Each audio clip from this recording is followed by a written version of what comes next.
This video is talking about activity eligibility and how coaches and other people can run activity eligibility reports.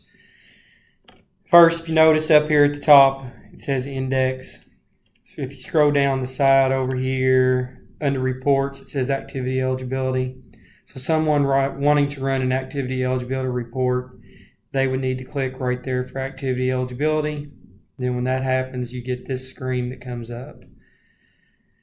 Most of the time, most coaches have all grades, so that would need to say all students.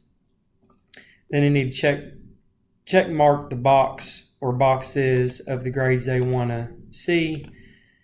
Right now, this is August 17, 2018, so I'm going to talk about how to run a report for the first week and a half of school. So we'd want to check mark term 1. And if we wanted to run a report for girls basketball, we would highlight girls basketball right here. And then if we wanted all grades to be looked at, or if we want to run a report for all grades, we need to make sure that all of these grades over here are checked, have a check in the check box, like so. And that's going to get all the grades for this is going to get all the grades for all the basketball players on the team. When you hit generate report, it's going to bring up a list of names and their grades. For the purpose of this video,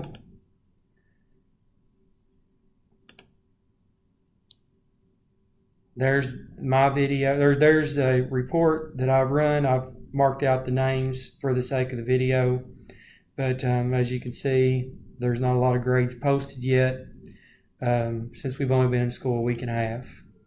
There is a student down here that has an F of 17. Thank you for watching this video.